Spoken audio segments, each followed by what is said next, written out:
Shalom, berjumpa kembali dalam renungan harian kita pada hari ini. Hari ini kita mau membahas dari satu tema, membangun kerajaan Allah. Pentingkah kita sebagai orang percaya membangun kerajaan Allah di dunia ini? Tentu sangat penting.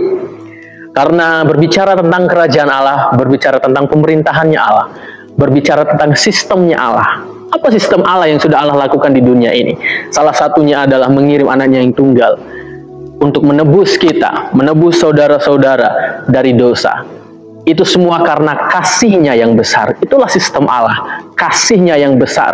Dan kasih yang besar, keselamatan yang sudah Allah lakukan ini, itulah yang akan kita bagikan kepada orang-orang di sekitar kita, menjadi kesaksian bahwa orang melihat orang yang sudah diselamatkan, ada Yesus dalam dirinya, dan itu memancarkan kepada orang-orang di sekitar kita.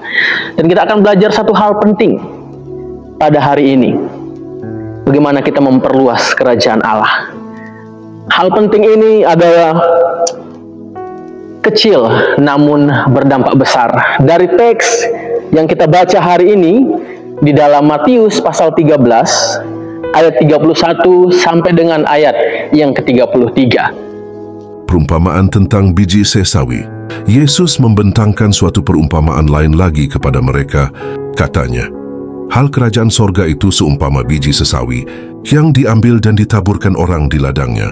Memang biji itu yang paling kecil dari segala jenis benih, tetapi apabila sudah tumbuh, sesawi itu lebih besar daripada sayuran yang lain, bahkan menjadi pohon, sehingga burung-burung di udara datang bersarang pada cabang-cabangnya. Dan ia menceritakan perumpamaan ini juga kepada mereka. Hal kerajaan sorga itu seumpama ragi yang diambil seorang perempuan dan diadukkan ke dalam tepung terigu 3 sukat sampai khamir seluruhnya.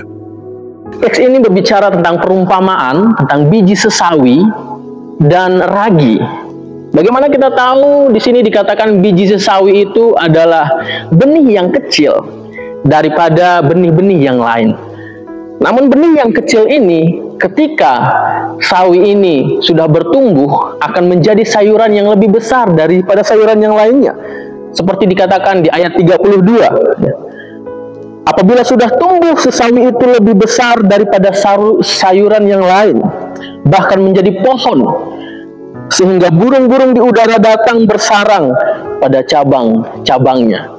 Sawi, benih sawi yang kecil ini menghasilkan sayuran yang besar, dan ketika sudah besar menjadi pohon.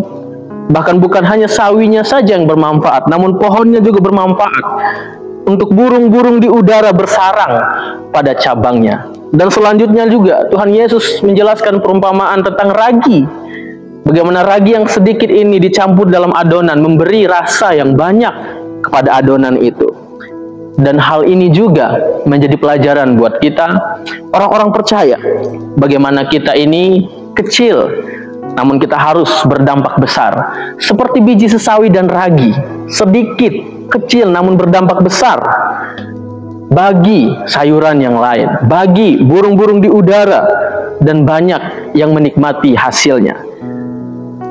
Saudara-saudara, kita sebagai orang percaya, kita diberi tugas oleh Tuhan sebelum Dia naik ke surga, bahwa kita harus menjadi saksi.